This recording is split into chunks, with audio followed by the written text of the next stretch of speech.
Hi, my name is Angie. I am, as Rolly introduced there, I'm a game designer and a writer. I currently feel like I'm a pain science educator. That's what I've been spending a lot of time doing. As you said, I've been working with a program called Onset, which is a group of young adults who are learning together and teaching pain neuroscience to each other and their peers. Um, I'll probably talk more about that a bit later when when I get to that. But for now, I'll just start off with my story. I don't know when my first experience of neuroplastic pain was. I know that I struggled a bit throughout various parts of my childhood with things like a sprained ankle that didn't heal, and it was painful for years. And I have not really. I'm just starting to kind of piece all that together, but I know that my pain became an issue in my life, a significant issue in my life when I gave birth to my first child. I had an emergency C-section, and after that surgery, I found myself in a lot of pain. Like the recovery didn't happen in the expected amount of time. I was hunched over walking around. I was trying to carry this baby all the time. I couldn't lift the baby carrier for a while. I had very like intense pain at the corner of the incision. My doctor thought maybe there was a suture knot there or something that didn't dissolve and recommended another exploratory surgery, which I did. They didn't find anything. So this is where I was, first experiencing like pain that didn't make any sense. It didn't connect to my body. It didn't connect to, it was disproportionate response to the pain I had, and it didn't heal in a timeline that was expected. And around that time, I started noticing other things really. The back pain that I had had some before became really intense back pain. I got diagnosed with fibromyalgia at that point in time.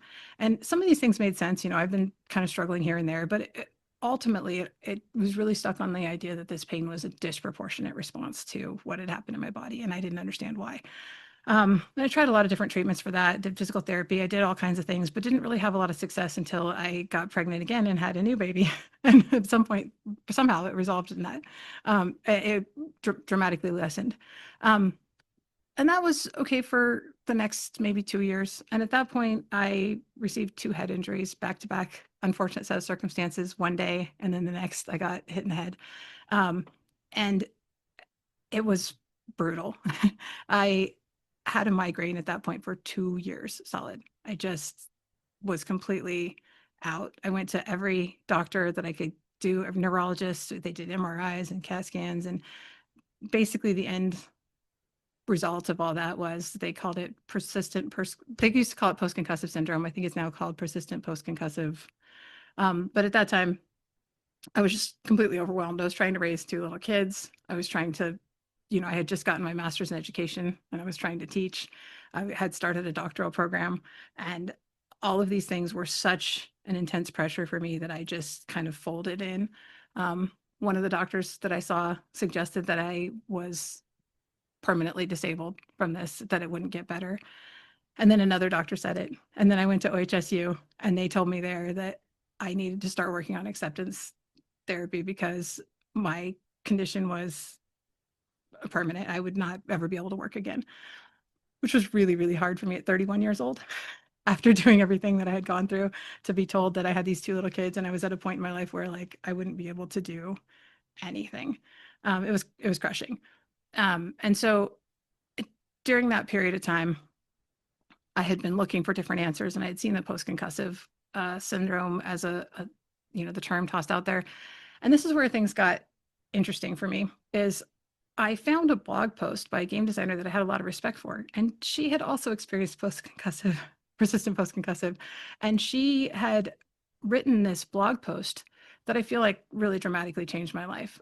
In it, she described that she was the experiences that she was going through, and she said that she felt like she needed to make a game out of her recovery or she wouldn't survive. That was how she felt. And so the game she came up with, and this hit me because I'm a gamer, and this hit my sensibilities. She came up with a game, which she was calling Jane the Concussion Slayer. It's been later renamed to Super Better. But the idea is to create she created a superhero identity for herself as Jane the Concussion Slayer, somebody who was able to overcome these symptoms. And then the outline of this game that she had made, it felt like something that could potentially really help me. So I kind of tried to follow along, which is that, see yourself as someone who can overcome something.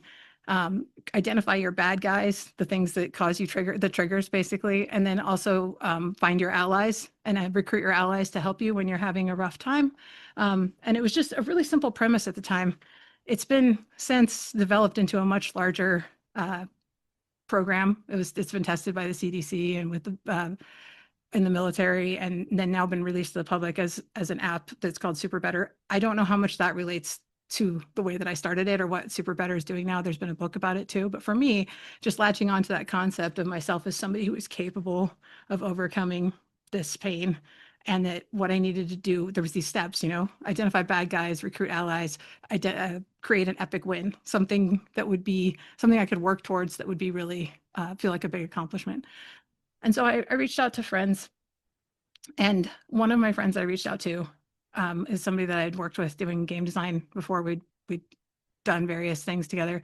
And I said, hey, I could really use some help here. I could really use an ally to help me, figure out how to do this, somebody I can call on when I'm having a rough time and stuff. And he said to me that I get a little emotional about this because it was a big changing point in my life, is to have somebody say, I believe in you, I believe in this. And we had talked about this game we wanted to design. And he's like, let's do it. Let's do it. Let's make the game. And it was a big undertaking. And it felt really overwhelming to me at the time, but I was also being encouraged by somebody who was very positive and very like, okay, what do we need to do? And I was like, I've just been told I'm never going to be able to work again. He's like, I don't believe that for a second. Maybe you'll work in 5 minutes or 10 minutes or maybe whatever, but like, let's do it.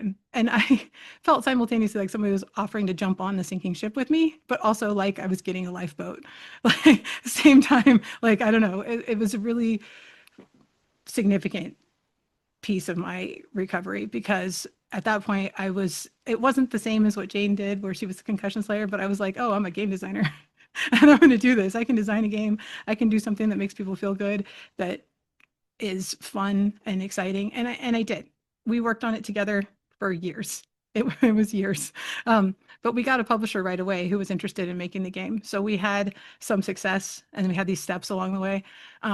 But it was rough. I was really working on it 10, 15 minutes at a time. But this is where I feel like I started to have the change in my perception, because I didn't let that diagnosis or that prognosis take me down. And I think I was headed down, but looking at it as something playful, like, oh, okay, here's my bad guys for today. These are the things that trip me up.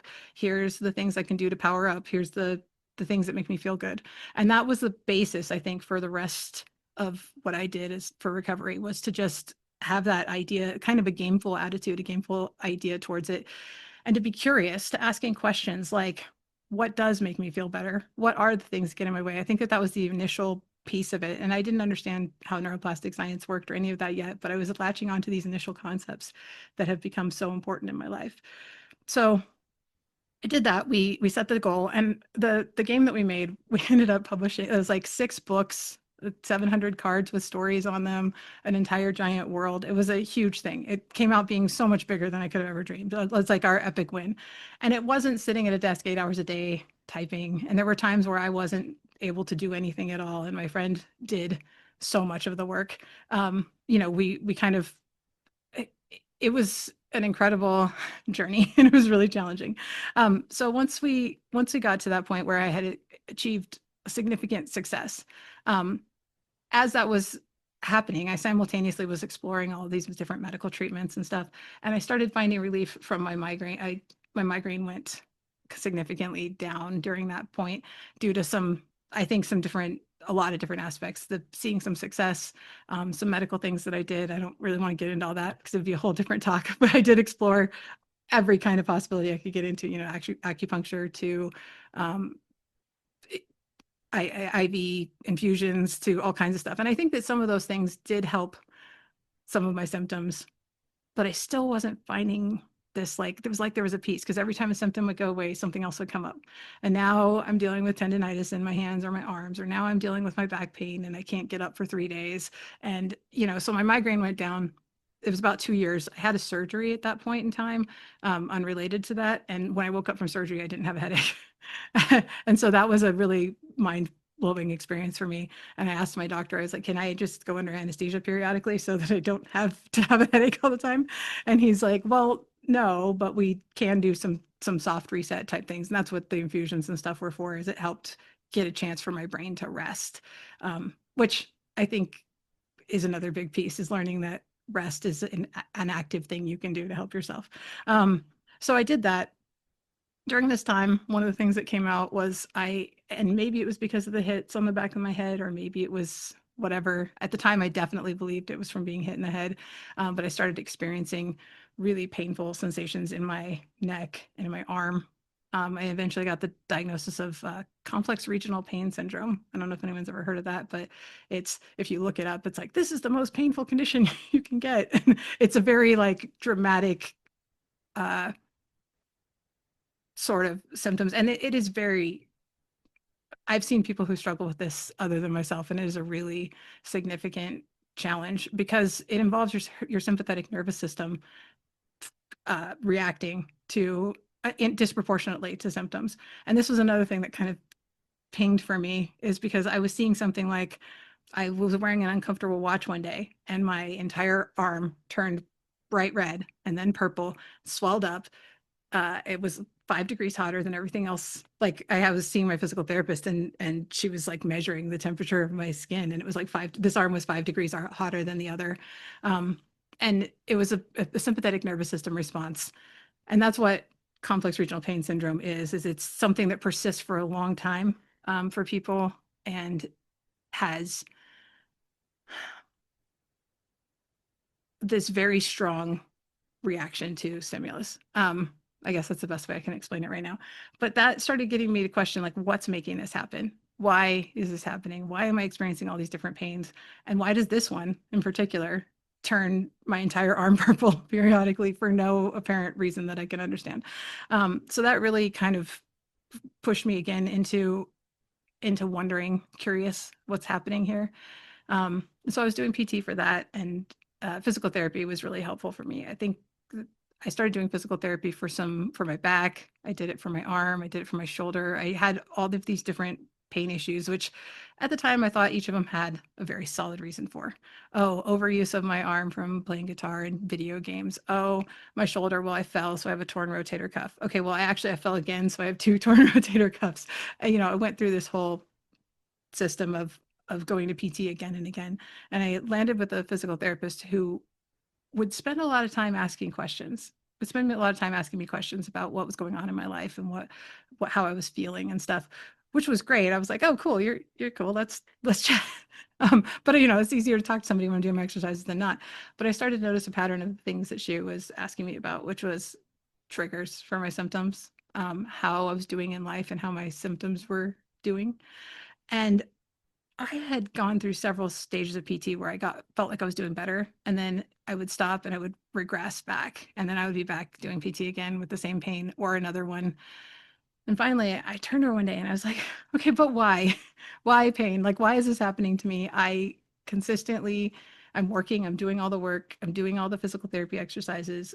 And then I'm back here again 2 months later doing it for the same thing or for some other thing. Like, why do I hurt so much when other people, they sprain their ankle or they fall and then they get better? And she's like, I'm so glad you asked that question. It was like one of those moments where uh, being curious about my symptoms as opposed to latching onto them. Like, I think I could have really had a moment of, oh, I'm sorry. Yes. Um, I think that being curious about my symptoms, about really, instead of taking in this input, like, you'll never be able to work again, or you have fibromyalgia, or you have complex regional pain syndrome, or I have a list of diagnoses that's so long, and a lot of them were shots in the dark, people trying to understand what was happening with me and me trying to get answers as well. Many people I've noticed with persistent pain will end up with a list of diagnoses that are, um, you know, potentially relevant to their situation, but also I'm just going to say that I had a lot of different things that I felt like I was working on. But when I asked her, why me, why pain, she explained to me a couple things that I thought were really, really important to know. And I had never heard before anywhere. She talked to me first about central sensitization, which is the idea that the way that she described it is that the frequency that I vibrate at, or uh, like a radio with static, and that the static level was more sensitive. I can't remember the exact metaphor that she used, but it was something that really made sense to me, that basically that my system was responding more dramatically to these inputs than other people did because it has been repeatedly exposed to these sensations and has built up this reaction. Kind of what she said. I'm not entirely sure. I've learned so many things over the years. It's hard to like piece it out exactly. But basically, we started digging into pain neuroscience. She's a chronic pain specialist, and she started talking to me about here's how pain works. And it was phenomenal experience to me. I learned a few really important things at that point in time. And I'm going to go ahead and say the questions I asked her was, I mean, I looked it up because I sent her an email about it, but I was like, how does my fear of moving affect my perception of pain? How does that work? What is central sensitization? When do I want to listen to pain versus being distracted? Especially now that you've said that observing pain increases it. If when I pay attention to my pain, it increases. So how do I know when I should pay attention to it versus when I should try to distract myself from it? What is this feedback loop? I can see you're hinting at this feedback loop between my pain and my emotional state. Like, how does that work? What's going on here? Is the pain causing me to have this emotional distress, or is this emotional distress feeding into the pain? And how do I know how do I interact with that? I asked her all these questions, and we went over it. And that was what a lot of physical therapy became for me, was learning things. I mean, I would do exercises and stuff too, but a lot of it was really about hitting at those key points. And here is the takeaway of what I got from that, because I feel like it was really, so what I got out of that was, the first point is that pain is an output, not an input.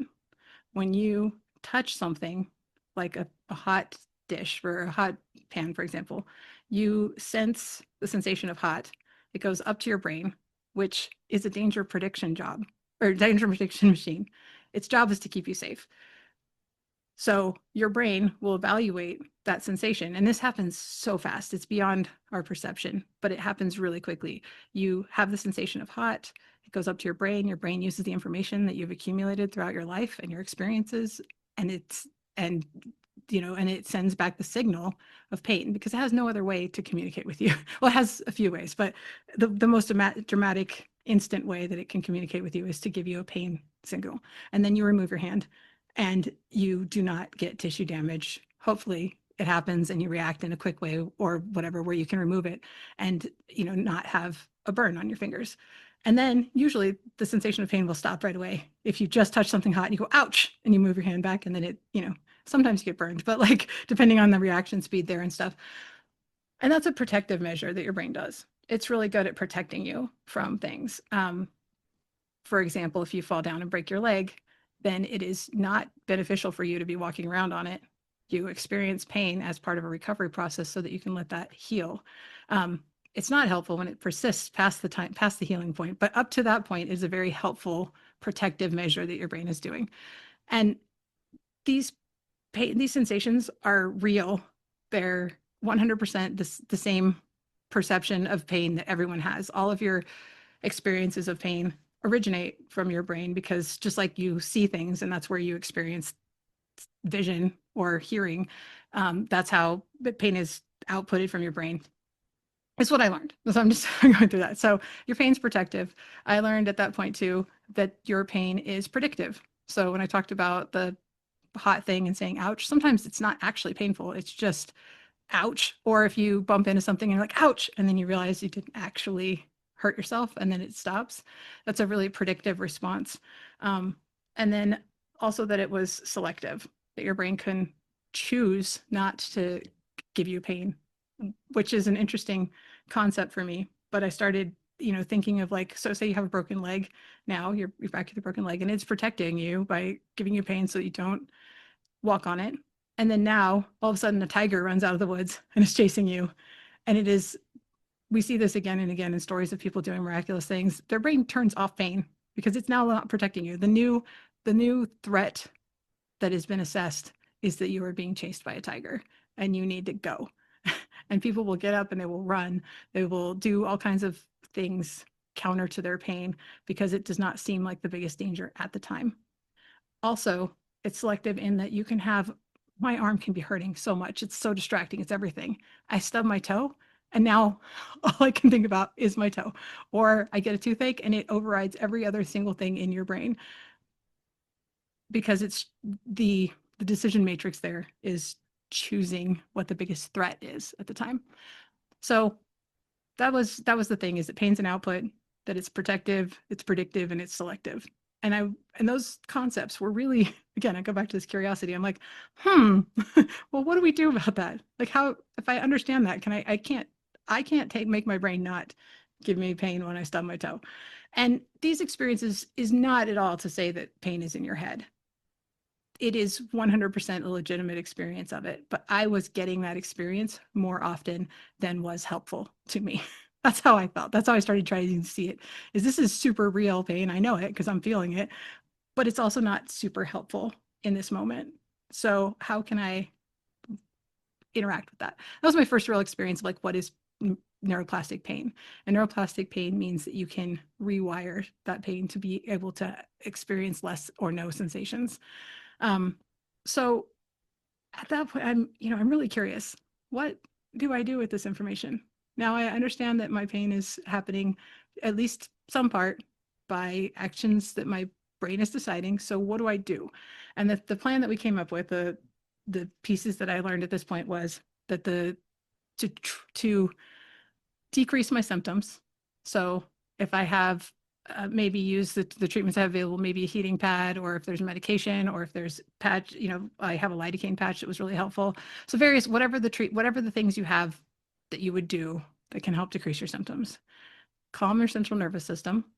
So that involves a lot of, there's a lot of different approaches for that, but that's where you get the distraction, the connection with friends, the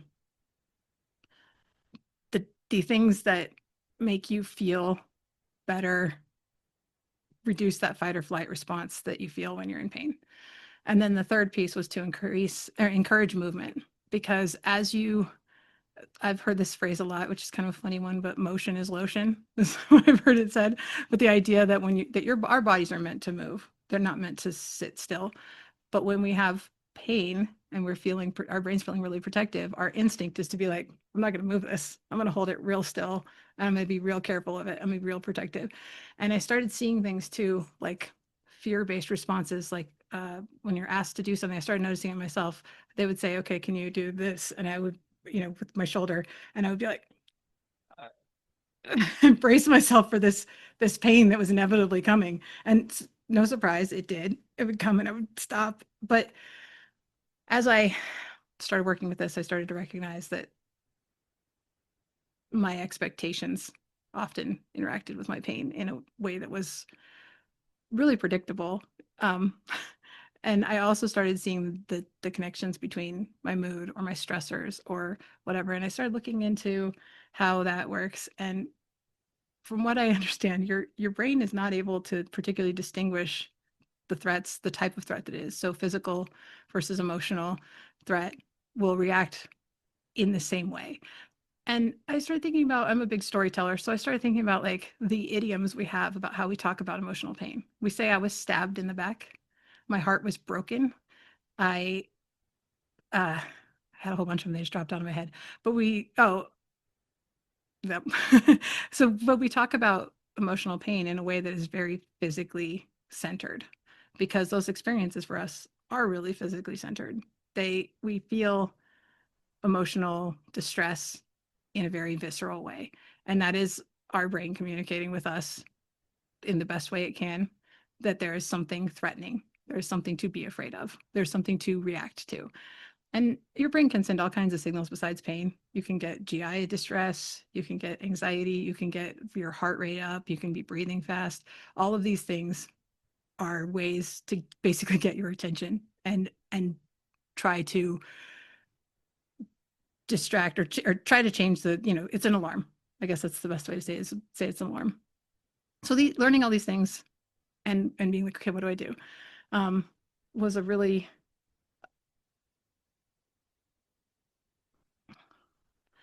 significant stop along this journey that I had, because now I knew that there was some things, but I don't know how to do it. And I was still, I mean, I understood this conceptually, but like the ability to actually latch it onto myself was still, because there was parts of me, it's like, oh, but I have migraines and I have CRPS and I have fibromyalgia. And so maybe some of that works somewhere, but like I have all these very real conditions.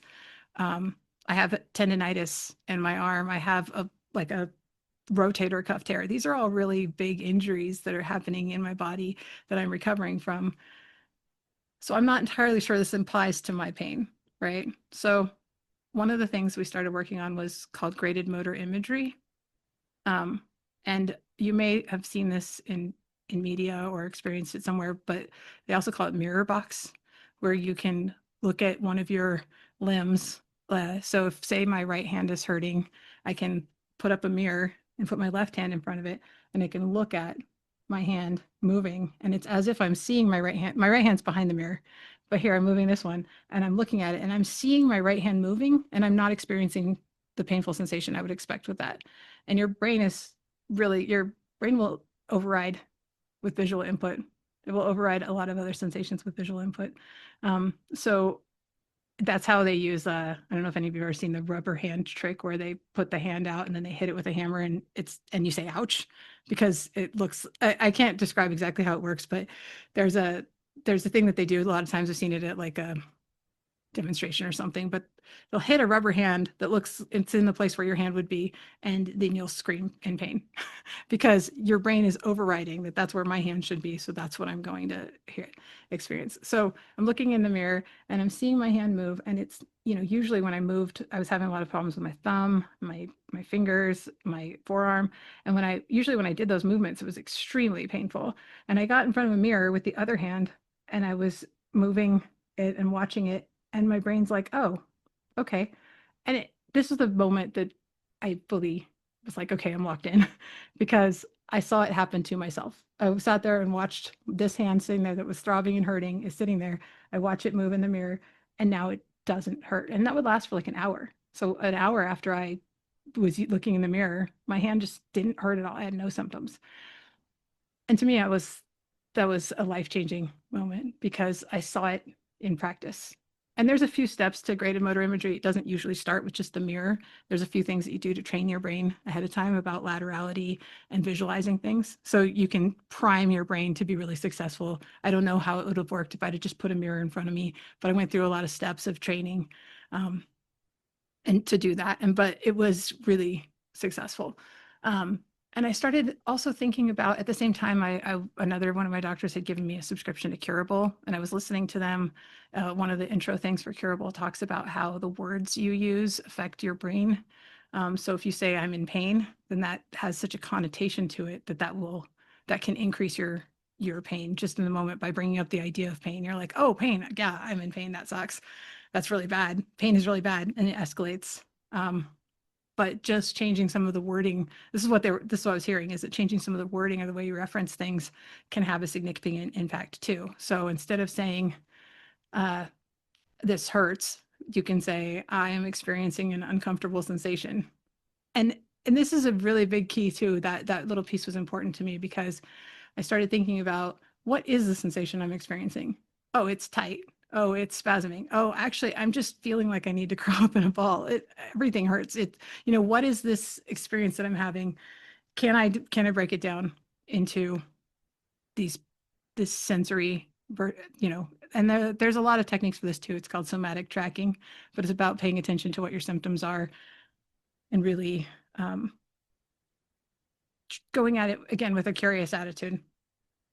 So I was sitting there one day listening to this curable thing and thinking about graded motor imagery and about mirror box. And I was like, okay, what is the sensation I'm experiencing in my arm? What is it? What does it feel like? What is it doing? I was like, it's hot, it's tight, it's hot. I was like, it kind of feels like a sunburn. And I started thinking about what a sunburn feels like, and intense and sensitive my skin is and how much attention that draws and everything that brushes against it hurts. And I was like, yeah, it's just like a sunburn.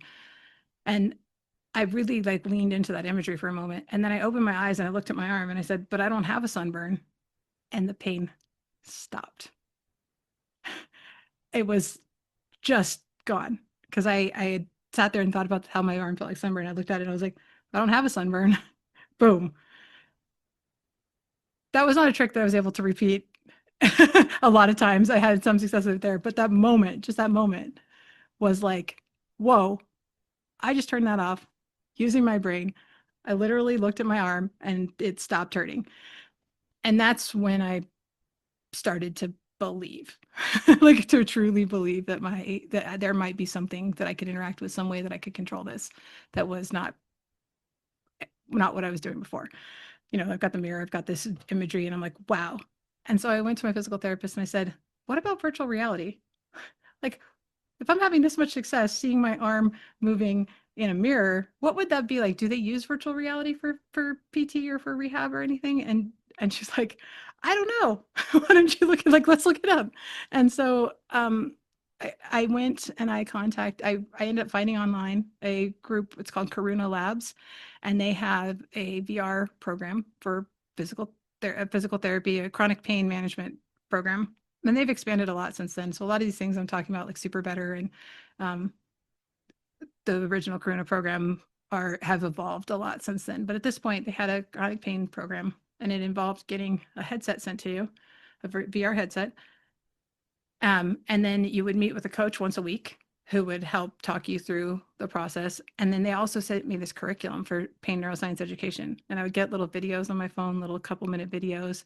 And I had a curriculum that I was going through and reading about. And it was really interesting, really fascinating. And some of those things were connected in the VR experience. So you're in VR and it's talking about um, identifying if a symptom is potentially neuroplastic. And so it's like, what evidence do you have? And it would be like, does it move all around? And if it's something that moves all around on your body, that might be neuroplastic. And it would have you like grab a ball and stick it in the brain versus like the void. There was like a picture of the void and there's a picture of a brain, and you'd grab it and be like, is this thing potentially neuroplastic? And it would give you the prompts for what that means, and then you put it in the head versus that. And it's a really powerful visualization to sit there and be like, oh, this is something that could be originating from misperception of my danger level in my brain versus, oh, this might be like, that's not necessarily an indicator of that. So doing that kind of activity, there was a lot of other ones. There's one of the things was like two dishwashers on each side of you and cabinets up above, and the dishes would light up and show you where to put them. And they can do things like measure how far you can comfortably reach. And so in this one, it was just a little bit out of my comfort zone, but it starts timing you and being like, how many dishes can you do? And there's something really distracting and exciting about that. Even though I hate unloading the dishwasher, I'm suddenly doing like two dishes, and I noticed at this point that my arm is way up above my head. Like, I didn't think I could move my shoulder to there, but it definitely was. Um, and there's a lot of things that is done with virtual reality. There's a lot of applications for it. I know I've seen a thing about stroke patients where they aren't able to move very much, but they'll put on VR headsets and it'll show their hand, they'll move a little bit and it'll show a large amount of movement. And then after doing that, they're able to move more because their brain has seen their hand moving, they believe it. And then now you take it off and you're actually able to get more movement. There's a VR program that they were doing in one of the children's hospitals where they were putting the virtual reality headsets on kids while they were having their burn wounds cleaned. And what they were doing is having them play with snow in like a fun snow environment.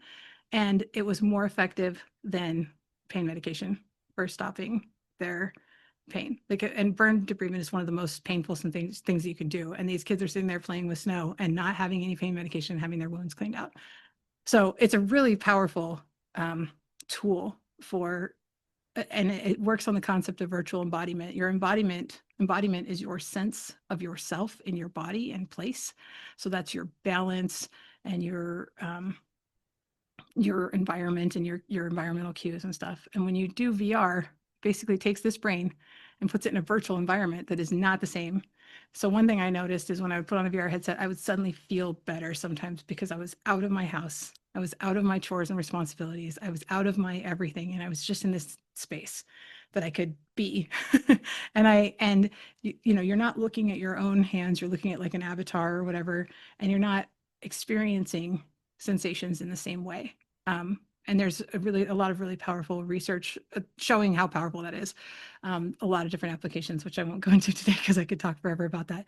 But having this combination of pain neuroscience education with one of the best like curriculum breakdowns I've ever seen, plus meeting weekly with a coach who would sit there and talk to me about this and ask me questions. I was still doing physical therapy also, and using this program, they have you do it's like 12 weeks, and each week you go through various things and they increase the activities.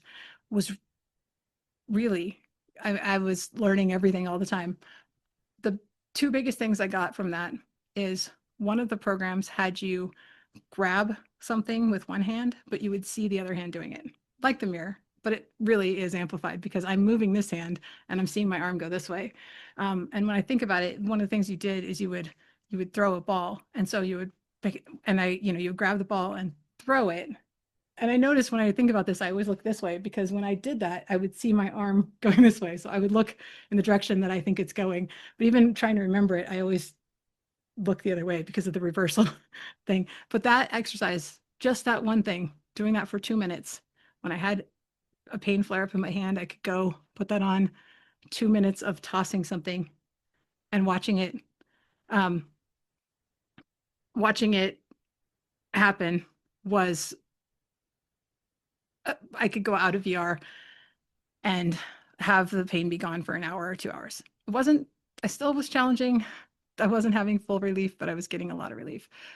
Just to answer the question about PT clinic. So the VR program I'm talking about is called Karuna Labs, and they send you it and do everything virtually. It's Karuna. And the physical therapist that I saw was with TAIPT, Therapeutic Associates. It's in Eugene, and they're actually all over Oregon and Washington. The physical therapist I saw is not moved away into a different town, and I'm not sure if she's still with that group or not. But um, I've actually seen a couple other physical therapists since then too. And this is becoming, as I've noticed, this is the way that a lot of therapists are approaching pain recovery, is by talking to you about the neuroplastic aspects of it, about how your life affects it. Are you eating? Are you sleeping? Are you doing these things? And here's how you can make your brain feel safe so that you don't experience the same symptoms, and about finding exercises you can do that don't feel threatening. Um, the physical therapist I'm seeing right now is David Holt at Healing Motion in Eugene, and he's amazing. It's the same concepts. And the virtual reality just really opened my eyes. I started playing VR games, and I would do these games where you're dancing or you're dodging bullets or various things. And I got to a point where, like, when I was going to go walk the dog with my kids, and I'd be like, oh, my back hurts though, I'm not sure if I should go. I'd be like, okay, well, let me put on my VR headset. I'm going to do a John Wick movie style thing where I'm dodging bullets and rolling around 5 minutes, and then I would take it off and I'd be like, okay, let's go. I mean, I'm an action hero. Like, what could walking a dog do? Like, that's going to be fine. Let's go. And I noticed that I was encouraged to do more things, but I also felt confident in doing them because I knew that I could move when I was in VR in ways that I didn't feel like I could move. And that really kicked that safety thing too. It was like, why? Well, because I feel safe in this environment. It's not real. I'm not going to really get hurt if I, miss or whatever. So that was a really big breakthrough moment for me too. The other thing about the Corona experience, I said that there were two things. There was the Lotus Toss game, which just was remarkable for me. And the other part was they had this chart, and I wish I had made a slide for this. I'm sorry that I didn't. But they had this chart on one of the pages, and it showed a little person who was the recovery person. The person's going up like this, getting better, better, better. And then they hit a plateau. And it showed there's two, and it now turned into two people, the guy that was walking up the hill, and then it showed another person, and the person that was going downhill was like crunched over, and they're like, and the little bubble said, I'm going to push through the pain. I can do this. And then the person who was still walking up the hill stood at the plateau and said, oh, I've pushed my brain too far. I need to back up a minute and recalibrate, or rest for a moment, or whatever it is. I've gone further than my brain is willing to accept as safe. And they paused and they walked along the plateau for a little bit, and then they started going up the hill. But this other person was like, ah, I'm going to push through the pain. Ah, this hurts. Oh my God, I'm never going to get better. Oh, I'm having a big flare. And they went all the way down in this image. And I thought about that myself. That's me. I have these flares. And then I just go, and I'm like, oh, I'll push through it. I can do it or whatever. And it just goes down. And every single time, what it said on this thing is talking about rewiring. Every single time I did that, I was reiterating and reinforcing that belief and that behavior in my brain that I had to push through it, that it was hard, that it was going to get worse, that there was going to be another flare, that everything was going to happen like that. And I started thinking, like, how do I be the guy who's standing there looking at the plateau, being like, okay, that's that's okay. We pushed a little too hard. We're going to take a break for today. We'll build a little camp here, hang out, you know. Um, so I really tried to start thinking about structuring that. And the third thing about the program, I said there was only two, but this one was near the end of it. I had been doing so good. And near the end of it, I crashed. I had a big flare and then I felt awful because I had been feeling so good and then I felt so bad. And then the next week's assignment was about flare planning, about making a plan for what you do in case you have a flare and how to get through that. And I was like, oh man, I wish this was a week ago because I've been spending a week spiraling. And so I started making, I used their idea basically, and I started working with my physical therapist, making a flare plan for myself. What am I going to do when I experience symptoms to be staying on that plateau? Like, what do I do to stay on the plateau rather than start falling down the mountain? Um, and I developed a flare plan that I think was really useful for me because by this point, I had been in physical therapy for years. I had learned all these exercises, I had learned all these techniques, and I would forget them. I would be like, oh, my shoulder is killing me. And she's like, okay, well, did you try the thing where you, and I'm like, no, I forgot. Did you try the lidocaine patches? Ah, I didn't think of that. These treatments that I had that were very helpful, but I wasn't remembering to do them when I was in distress.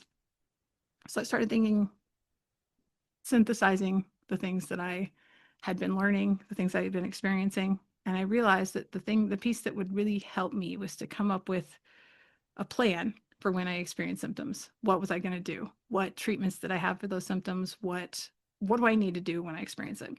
So we started developing this and we worked with those goals of calming your central nervous system, decreasing your symptoms, and encouraging movement, right? So that was the basis of the plan. And I had things like when my arms flare up. And I would go to the section about arms and it would be like, here's a list of things to try. But I also ended up writing in there something to like affirm myself. I was like, I kind of wrote this little, it was like a poem basically, but about how all the things that my arms did for me that were good. Like these arms carried my babies, they rocked them to sleep.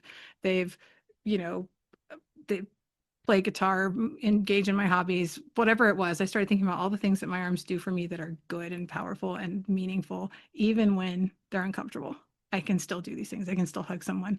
I can still, rock a baby to sleep or whatever. Like this idea of these being so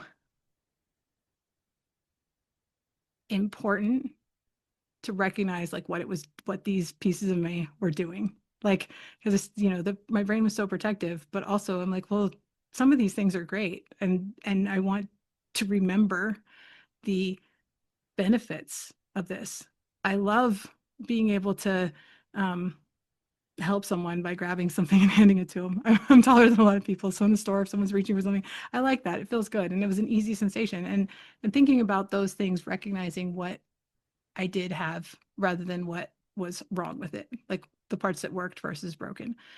And I started developing this intensive flare plan, and it had all the things like what the treatments I could do. And I started making lists like when I'm bored versus when I'm frustrated versus when I'm sad, what things distract me. So it had a section it's like when I'm bored, and it was list of things, because I noticed that when I'm sad and when I'm bored, very different things make me feel better. Or when I'm frustrated, the same things I'm frustrated and I'm bored are not the same type of things. So I wrote down literally, read an audiobook, uh, play some music, tried to go through and think of the things that made me feel better. And so I had central nervous system calming things on it. I had specific symptoms, what I was going to do when those symptoms happened. And then we started looking at movement. What do I do with PT? Like, how do I know? You can tell me easily how to modify my movement when I come in, but how do I know what to do? What do I do when I experience this? Because it's going to be a week. Do I just curl up in bed for a week before I see my PT again? It's going to be a week. Do I curl up in bed or do I keep pushing it? I don't want to push through it anymore, right? So we started looking at a way to like basically, rather than looking at modifying each individual exercise, we started talking about, can I modify the length of it? Can I modify the intensity of it? Can I modify, and basically listing out all these different options for things that I could do to continue moving in a way that didn't feel threatening. And sometimes the options in there were do something else. Like, okay, so I can't do my PT exercise this week, but I can take a walk. So I'm going to do that because at least I'm still doing something. Or just take a rest. And it actually listed in there rest. Maybe it's best to just rest right now and give yourself that grace to do that. So I made this plan and I started talking to people about it. And it was really exciting because people were like, I want that. I'm like, well, I can't really give you this because it's very, very, very personal. It literally lists my medications and my treatments and my exercises, and it's not going to be particularly helpful to other people. And wanted to work on like, what could I do that could help? How could I share this massive amounts of things that I just talked to you about, years and years of knowledge here? What could I do to help other people create their own flare plan, as it were? And I'll just say that I came up with something that I'm working on and hoping to share in a more significant way, um, that I think would be helpful for flare planning, for people. And then at that time, I ran into the Alliance. I started working with these guys, and doing a lot of really exciting stuff. And what I learned and developed there was really reinforced again that sense of agency, as somebody who could do things, and also as someone who, um, was seeing the impacts of my work affect other people, doing pain science education, interacting with people, and seeing how that benefits other people, um, really cemented it for me to the point where, I'm developing a program with young adults to help, them become pain science educators, and that's a really exciting experience for me. And I feel like the point I'm at right now is that every single thing that I do, I say this with the youth program. I say the work is the intervention. So sitting here and figuring out how to make social media messages that appeal to people your age, looking at the videos that OPES has created and finding something there that we can use as educational material, doing that work together and talking to each other about it, and really staying engaged in that mindset, um, is what has made me have the most success from anything that I've experienced before. It took everything else and synthesized it together into the point where I am finding, I feel like it's almost every day that I'm doing better and better. And I did not receive a complete book cure where I learned the information and I got better immediately. That does happen for some people. They learn about pain neuroscience and then they get better. Um, it's been a lot more of a struggle for me, but I keep seeing these incremental improvements, and I've gotten to a point now where I feel like I'm able to share some of that stuff with other people. And as Rolly said, I have a lot of things that I didn't get to yet, but, I'm happy to talk to folks about that. And I'm trying to create some resources for other people to be able to do that as well. It's Karuna. Karuna, have they ever done anything with balance? I know that that's a big deal for a lot of us older folks. So I actually ended up becoming, I didn't really get into this, but I ended up becoming one, kind of doing, some testing and stuff for them. And um, Mhm. so I'm really hard pressed to say what programs they have available or not, because I've Okay. tested and interacted with a lot of them, and a Yeah. lot of them are not, I'm not sure if they're available yet or what, or where that landed. I mean, they're doing a lot of research and stuff. And so I've interacted with things that were very helpful. I'm going to say I'll interact with things that were very helpful for me when I was Yeah. dealing with proprioception and cognitive load. They're moving it past just pain management, but into, balance. And I Mhm. don't know if it's balance, but things that were really Yeah. helpful to me with those symptoms. So I do not know where that's at, or there's some other people that do VR symptom stuff. But for me, I found that using VR was really helpful for, I went Yeah. through a spell of falling. I fell 5 times in a 1 year period of time and hit my head 4 of them. And it did not improve my symptoms. But I did, once I could look at VR, once I could use it again, I found a lot of benefit from programs. Yeah, it's virtual. So the way their program works is I think it might be self-pay only right now, except for the veterans and for the VA administration and workman's comp. And this is the thing I always say, if workman's comp is paying for it for people, then that is a really good indication of how effective it is because they are very concerned with cost effectiveness. And workman's comp is the last I heard workman's comp was paying for this program for people. It's a 12-week program. It's not inexpensive. But they do send you the virtual headset. They do provide coaching with, I actually did a testimonial about my experience on there that's on their, I think it might be on their website now, that you can hear me talk more about that. And I'm happy to talk to people individually. And I don't want to quote a price because I'm not sure what it is right now, but it is, you pay weekly for the 12 weeks. But I know personally for me, it was more success with that than I'd had with years of other treatments. So it would have been worth it. It was worth it to me to do that. Mhm.